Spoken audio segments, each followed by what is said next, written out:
doesn't go on Facebook because he's tired of dealing with everybody's PR department.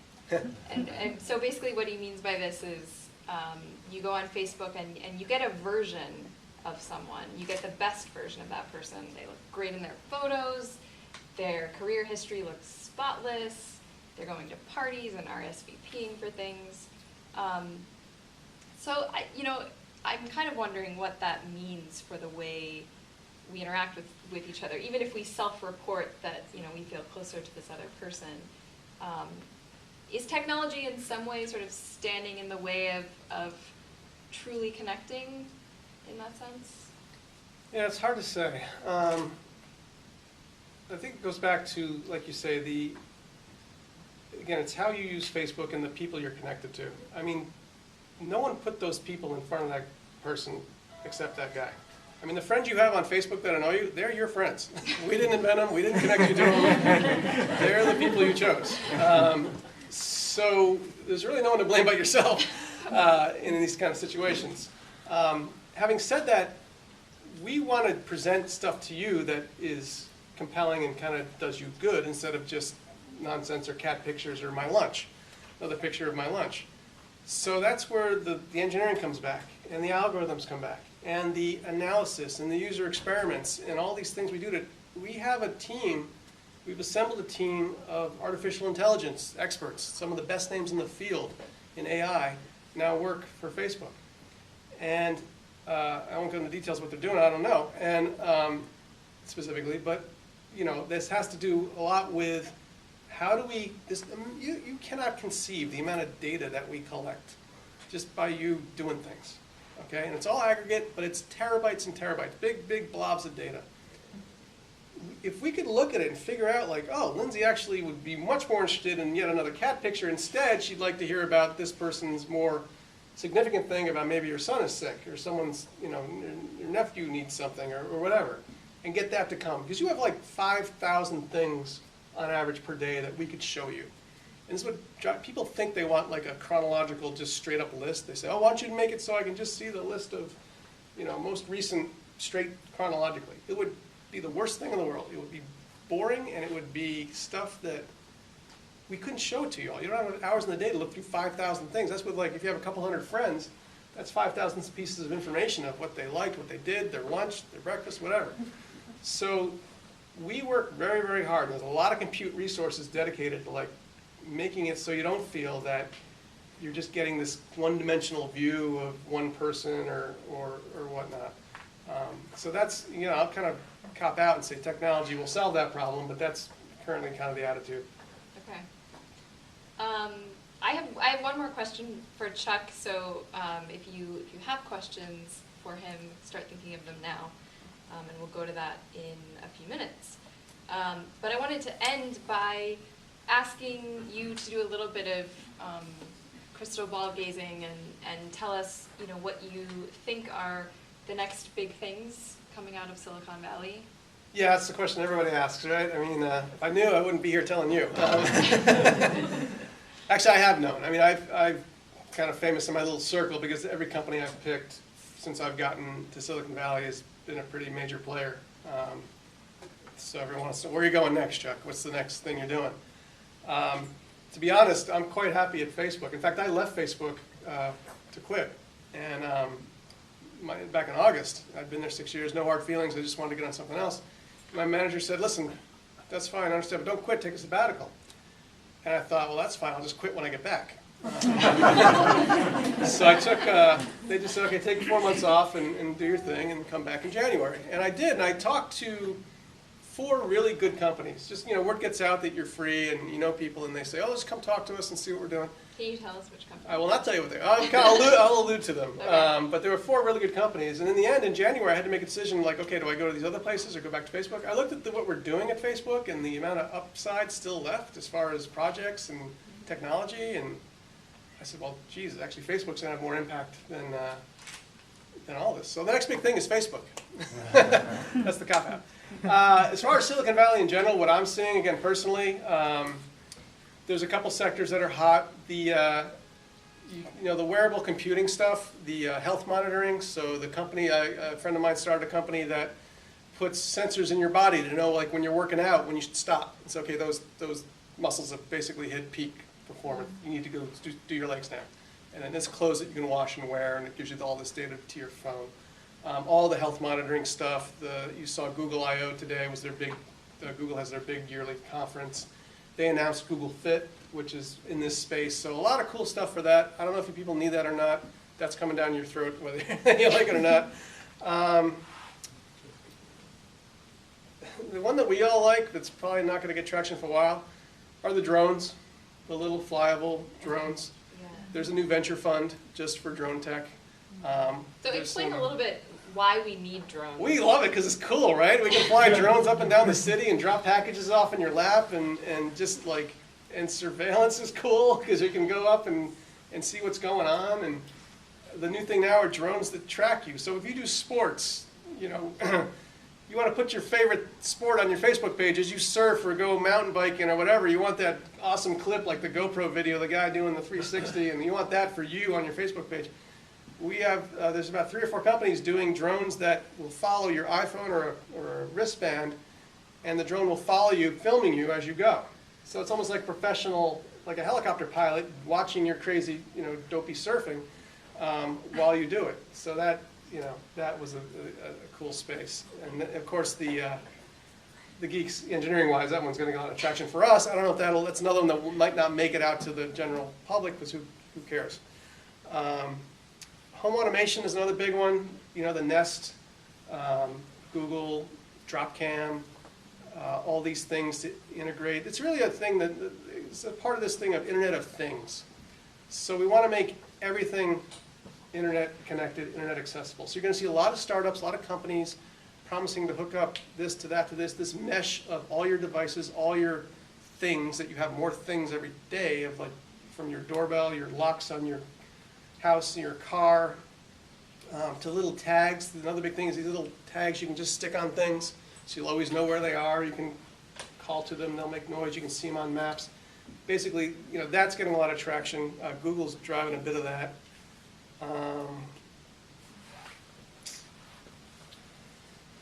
It's very diffuse. It's not like, you can't point to like a Google or a Facebook or an Amazon level thing, like a big total shift. It's all these little spots of light.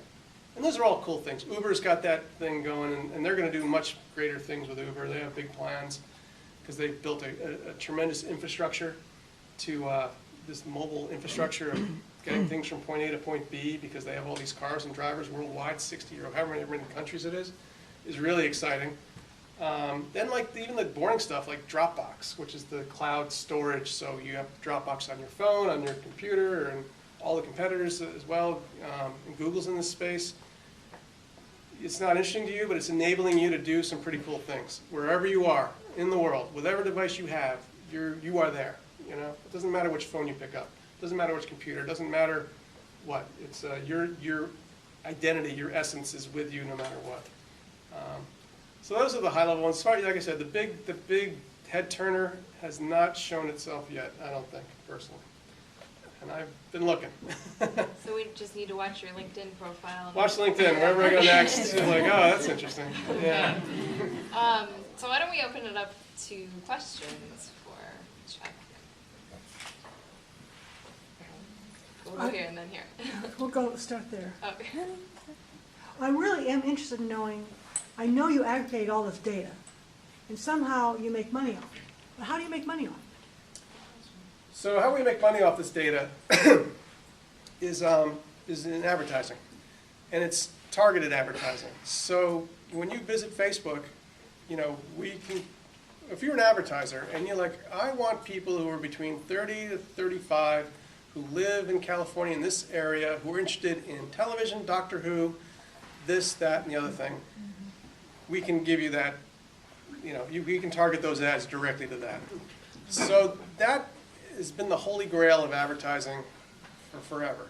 And we're probably the biggest company that's gotten as close as possible to almost that one-to-one, you know, connection between advertisers and you. People willingly give you those details. Right. And again, I want to make it very clear that it's not that we're selling your particular personal information to one advertiser. So in aggregate, find me people who have these characteristics. and then let me advertise to those people based on those characteristics. That is worth a lot of money. And that's how we, that's the main way that we make the money. Actually, most companies in tech make money that way.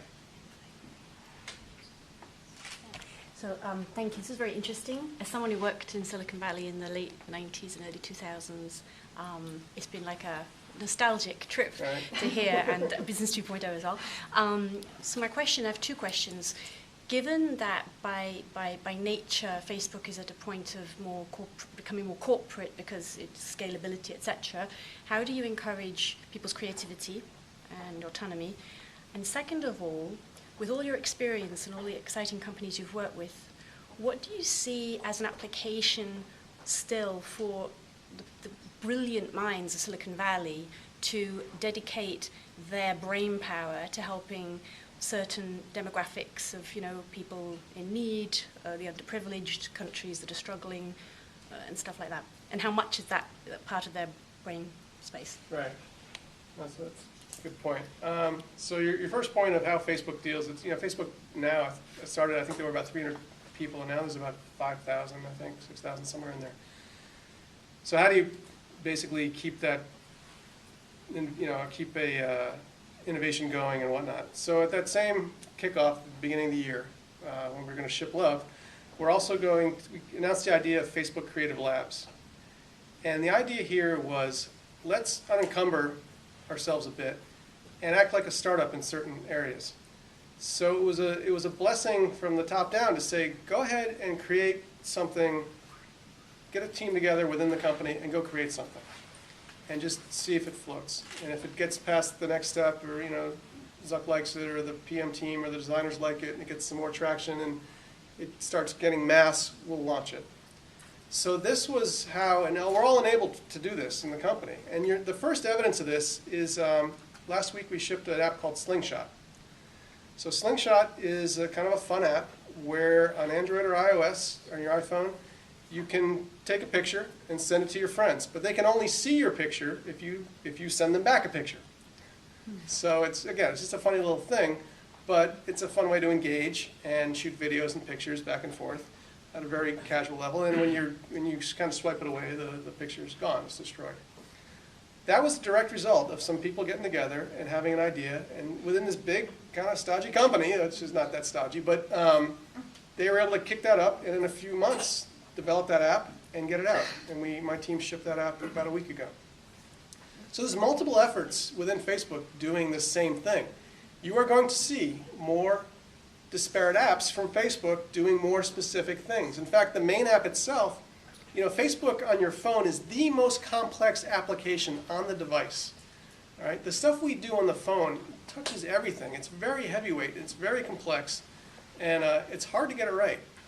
And it's getting a little big. So you might see more, things kind of streamlined and more functionality off into their own little space. But these Facebook Creative Labs gives us leeway to kind of have our creative output, so we don't feel like we're all just kind of in this big company. So I don't know what other companies are doing, but that was Facebook's big thing that was announced this year. As far as what to do with the brain power of Silicon Valley looking at something besides another dry cleaning solution, I haven't seen it. The two things I've seen are what I mentioned about the push for this government bailout of our own to help the government do technology. And that one's significant. And that could get some traction if the right people are involved. And the government's actually done some good things to make it very painless for us to go do that, which is a good sign. The only other place I've seen is there's a few people I know from Facebook who left, early people, and they have education startups. So they're in the education space, doing online courses, enabling schools to be more connected, anything they can do in the education space to make it more accessible and easier and more technology in those areas to get kids into tech, to get women into tech, to get them in younger. That's been a couple, at least 3 that I can think of have gone down that road. Those are probably the 2 biggest. Yeah, we're here. So in a way, my concern was with the second question to ask, but maybe let me ask it differently. Do you have any, since from what I hear, Facebook doesn't really kind of like have specific strategies to address the digital divide. But would you be able to suggest some strategies that they can consider? Because I mean, there's so many brilliant minds in Silicon Valley, but and so much that they can do globally. But I feel like it's concentrated in a particular area. Right, and we, to kind of address this digital divide, we have addressed that, and it's just getting traction now. So we started a group within Facebook called Internet.org, and Internet.org is explicitly there to figure out how we can leverage Facebook's massive infrastructure. I mean, we've built probably one of the most complete and advanced infrastructure to serve these billions of people every day. Requires a lot of compute power, data centers all over the world, it's a big problem, but we do very well at it. How can we leverage that for those people who don't, who are going from like rocks to phones, right? It's their first device, and their first introduction is going to be some very simple phone device. And that's what Internet.org is attempting to do. I don't know how much is public or not. I mean, there's stuff on the website, and you can look at the initiatives that are there. Actually, some recent ones have happened. But ultimately, we got to get connectivity there, and there's a lot of tricks we can do to get connectivity there. The brute force one, and you've seen Google talk about this, and I think we've talked about it, is, okay, get connectivity. I'm not saying this is connected, but we did buy a drone company. And the drones are solar-powered, unmanned flight vehicles that stay in the air and can recharge and can cover connectivity for a certain amount of space. Google was doing the same thing with balloons.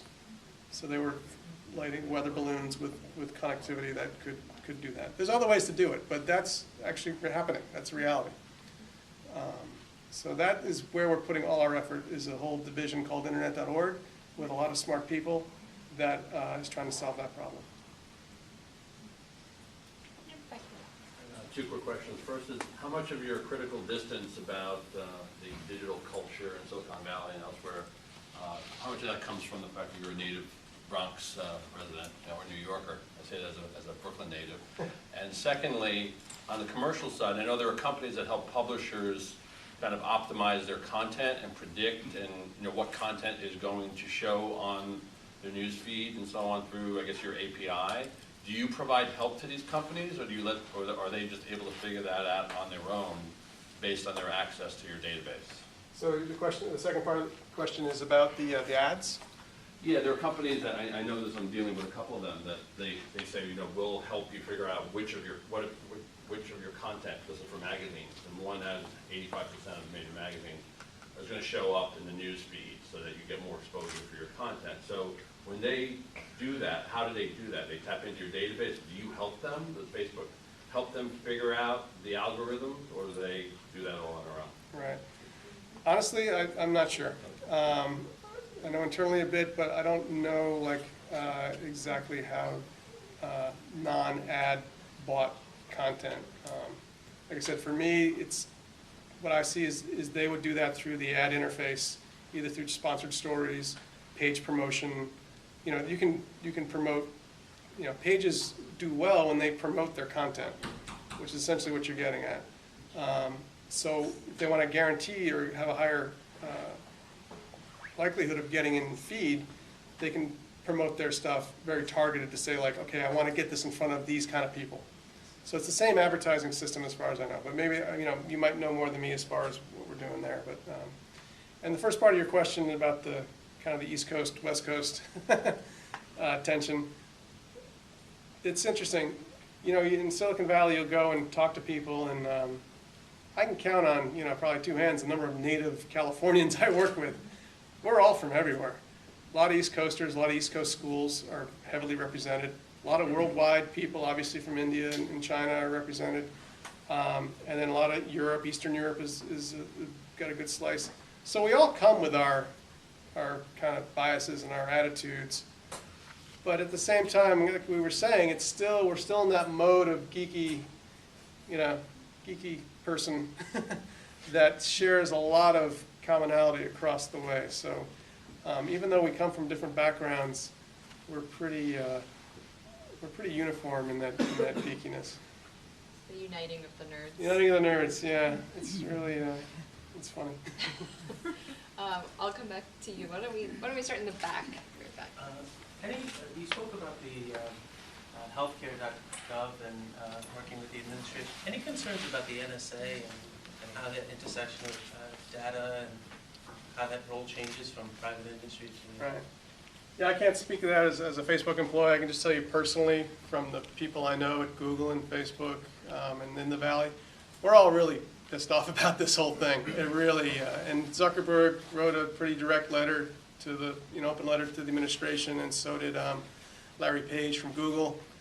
And we were really disappointed personally. I know the data center guys at Google were really just shocked that they had this happen to them. We don't want this, and we're pushing pretty hard to not have this kind of stuff happen. And I think our CEOs have kind of shown that we're not really going to stand for that kind of stuff. That's been at least what my experience was. Blue shirt? Yeah, I was struck by the whole sort of sabbatical or pitching in to government project from, the Manhattan Project, up to healthcare.gov. If you were sitting at your desk and your assistant or whoever says, the big guy's on the phone, you better take this, and you pick it up, and it's not the president, but it's the Pope, what is the project that, the best minds in Silicon Valley would leave for or should leave for? Like if he says, I don't know what project I should have you go on sabbatical for, what would what is the project that the church ought to have to get the best minds in Silicon Valley to work on? Good point. It would have to be around, ultimately it's around image and message and communication. So if there was... The church doesn't have a problem with that, so... Yeah. So, yeah, that's probably where they would want to put their effort. And it would be more about bringing, and there's been some progress actually in all, but there would be bringing the message and bringing the reality more forward and more accessible and less, more, frictionless. That you could get information about the big issues that we kind of struggle with on a day-to-day. Make it relevant to me on a day-to-day basis. But not like a Twitter feed of the Pope, which is great, but it's, something that can have some meaning or I can find answers to things that, that I need for fulfillment. So a way to use technology to get that data, to get the massive writings of, Pope Benedict and John Paul and all these beautiful things that they've written and encyclicals and all that, get them to bite-sized, to pieces that can be applied and to be accessible. So I would think maybe things along that line. You have a very impressive resume working at several of the big tech companies. What advice would you have to a student in computer science looking to enter the technology industry? Yeah, that's a great question. The number one problem we have in Silicon Valley, hiring. We have tons of jobs for the right people, and we're desperate. We fight. Every candidate is a fight to get, against, Yahoo and Google and Amazon and Apple, and all of us are fighting this same pool. So what can you do to get into that?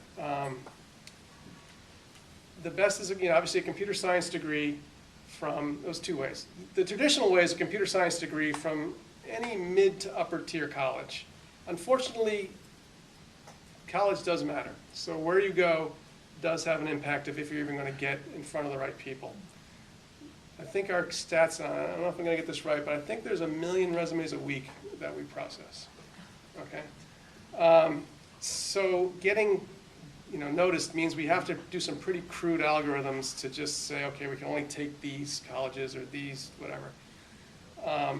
The second thing is your network. So any sort of networking you can do, if you know someone at these companies, a referral is very important. I'd say the majority of hires get through via referrals. So that certainly helps. The other one is more recent and it's more encouraging, is just go do something. So in the world of mobile, it doesn't take much, like as we know from the Yo app, to make some dopey app. You know, and the fact that you can go into an interview or put it on your resume that, yeah, I worked on this on my spare time. It's an iOS app or an Android app that does this. It's got concert times for Madison Square Garden or whatever. It's just like, yeah, I just did this. Or I did an open source project. Or, you know, I worked on this database. Or I did something in tech that got you hands-on and exposure to, I'll get a little geeky here, but a multi-tiered web system, okay? Front-end, middleware, caching, back-end, database, you know, user management, blah, blah, blah. So if you can come out of school with kind of real experience doing that in some dopey little project that you can kind of boost up, that's a big win as well. So I do say that people who have done things or have things on their resumes do get a leg up kind of regardless of what college they went to. And just one more thing, just like you got to know if you're going to go in kind of straight from school, you do need to know your basics of algorithms, complexity, big O notation, like all that really normal coursework stuff. You're going to have, I'm going to talk very specifically, I'm sorry, but like your linked list, your B trees, your how to traverse all that stuff, best algorithms, all that. Because in the more general sense, if he knows this stuff, and he saves us, you know, 1% of efficiency in our CPU. You know how many machines Facebook has or Google has? I can't tell you, it's confidential, but there's zillions. All right, so 1% of CPU savings across, you know, tens or hundreds of thousands of machines is a couple $1 million a year in savings for us. So storage efficiency, CPU efficiency, memory efficiency all count. And you want to know tricks to do that.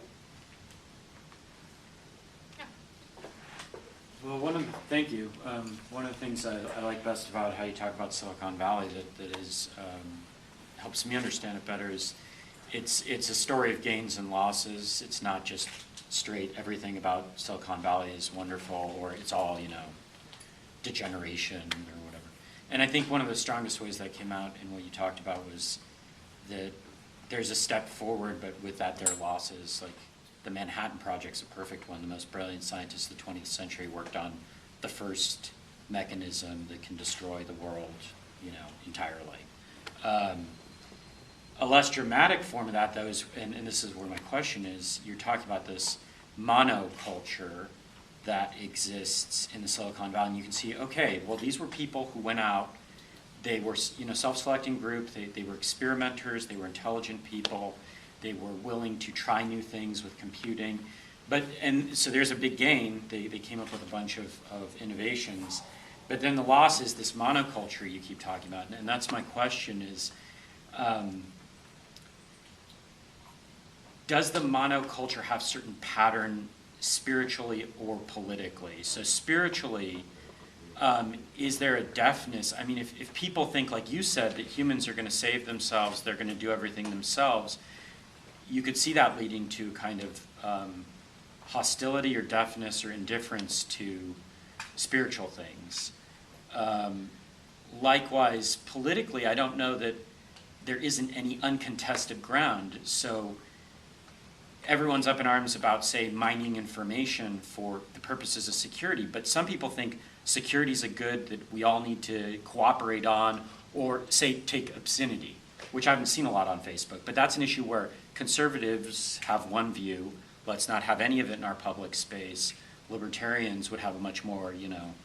So there is no, you know, when it comes down to formatting Facebook, it's like, how many options do you have for religious identities? How many options do you have for gender identity?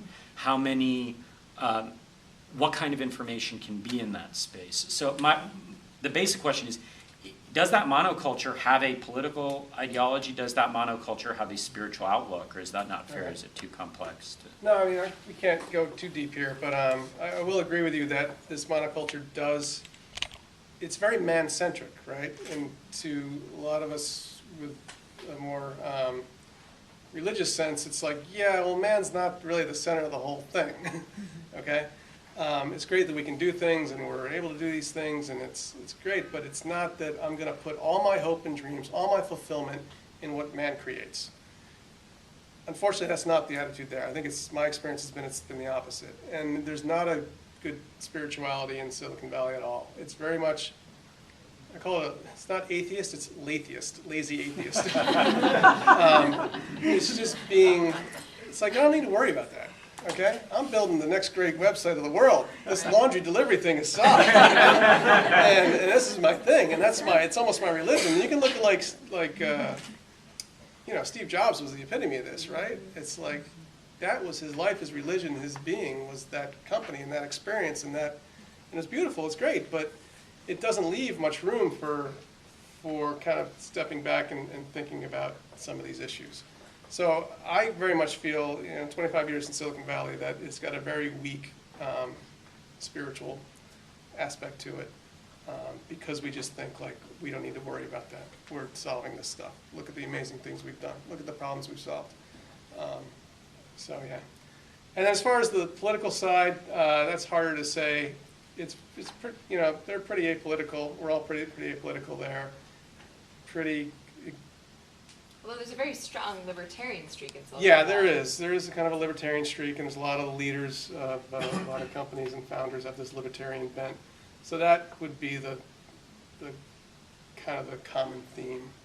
But they generally don't get too involved in partisan politics. The Obama, the healthcare thing was a good example. I would like to go work. The new project is the Veterans Administration problem, where vets are, literally dying because they can't get. The story of one guy had an apostrophe in his name, O'Sullivan, and he couldn't get care because the database can't handle an apostrophe in a last name, right? And it got lost in the record somewhere. So I'll go solve that problem. I don't care who's president, right? And I think that's the attitude of everyone there. Any other questions for Chuck? Yeah. I was interested in what you were saying about work-life balance, that there really isn't one. Is it because the work to you guys is so much fun, you just like being there? So that's part of it. Yeah. But then you like being there and you like working on those things.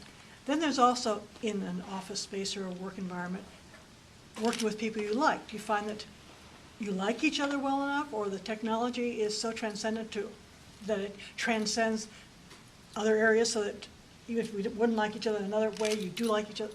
Could you explain a little bit more about that? So I do like work. I like going to work. I like being there. I like the project. I like my wife too, though.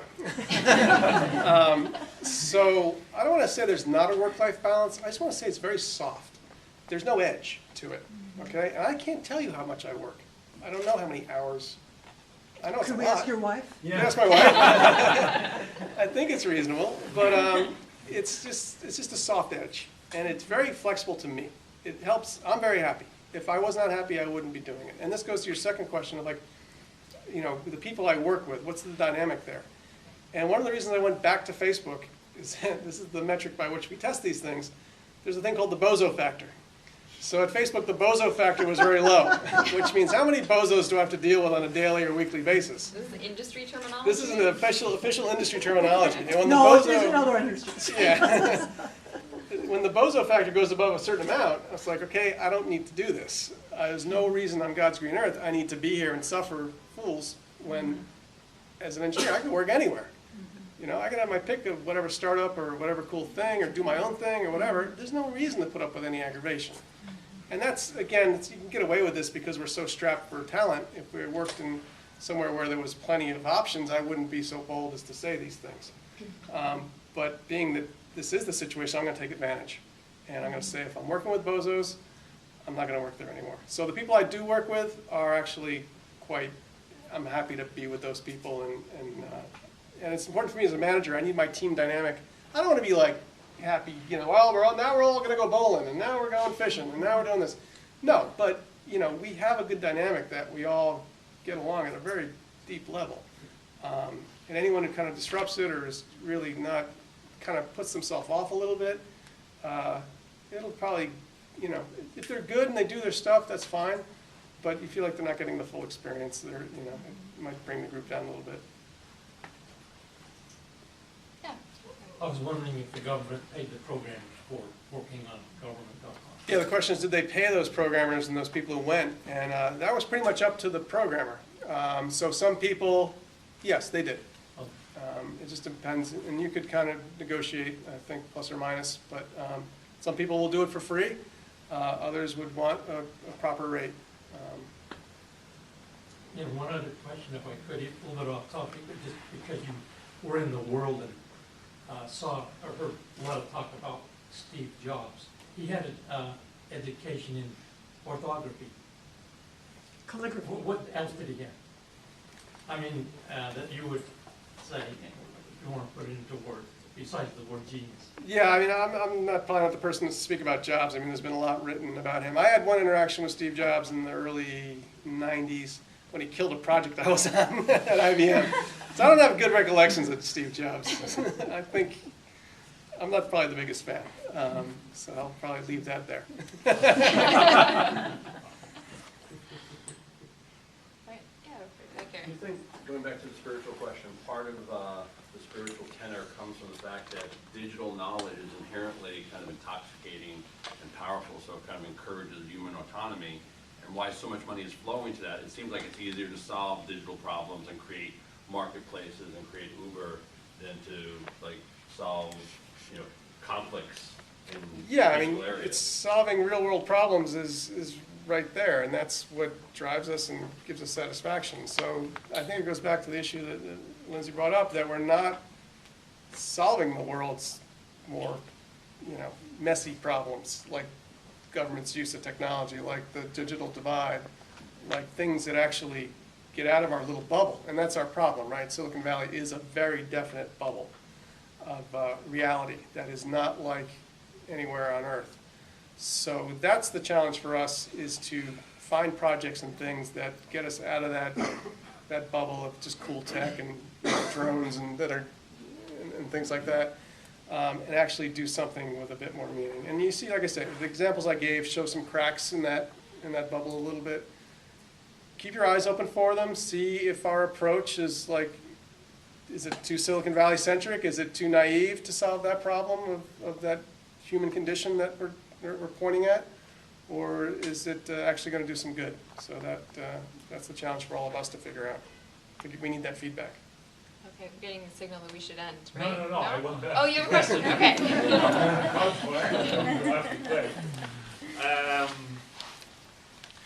Well, one thing that I have to confess that this entire issue of technology, the invasion, etc., in a certain way, I'm not comfortable with it. There is something that worries me.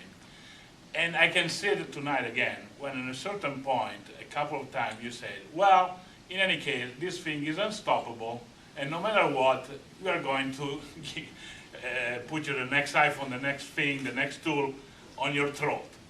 So, in some way, you live in a bubble, and yet you have a power of not stopping, and then I was thinking, well, but they're not going to put in my throat a pair of shoes, you know, that I can, you know, I can wear or not, or can wear all the time, and it's not going to change a lot.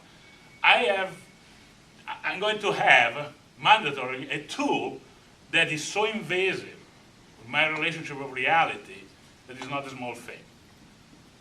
So this unstoppability, you know, we say we will never be done. We will be something next. This is very much human nature, and being an engineer, etc.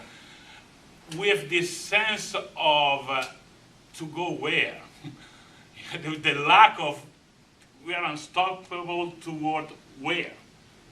That's in a certain way doesn't put me completely in peace, and therefore, and I know very much it is unstoppable. I know.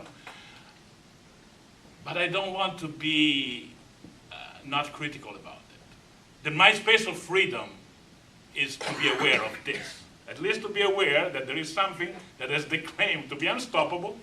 You know, as you said, is that no matter what, I mean, we're going to, you know, produce the next technological tool that you will end up using it.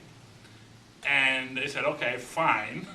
I don't like too much this type of arrogance, if you want. You still have, yeah, it certainly is. So to be cynical and answer your question, in the I don't think the word. well, you know, to go where, right? We're going. If you actually take it to its ultimate extreme, there's the the believers of the singularity, right? It's like your consciousness, all that's going to be in the cloud. It's going to be in the machine. Your essence, your soul, your consciousness will eventually evolve in thousands of years to be, you'll be one with everything. You'll be this essence in digital format, okay? Which I take it is not your ideal. So that's, no, probably not. So that's the most, radical. You can read science fiction and Kurzweil and all those crazy guys who who think about that. But more tactically for you, I think what's going to limit it and kind of keep things in perspective is ultimately we need to make your life better. We need to do something useful. So I've seen it a million times where we've had technology that we did force down your throat that you didn't like, and it's gone because no one used it, and it was great, and we thought it was awesome, but it didn't solve any problems for you, didn't make your life better, and it didn't provide any value. So that usefulness will be the ultimate test of what sticks and what doesn't. So if the new iPhone 73 that doesn't do it for you, you'll stay with the iPhone 72 or whatever. But we're going to keep trying. And we'll come at it another angle or try it again in 5 years when you've forgotten that we tried it 5 years ago. And we're living that now in the kind of the second internet boom or the dot-com boom that we're kind of experiencing now. So history has shown that humans by nature will resist things that they just don't like or don't feel useful. So. Yeah.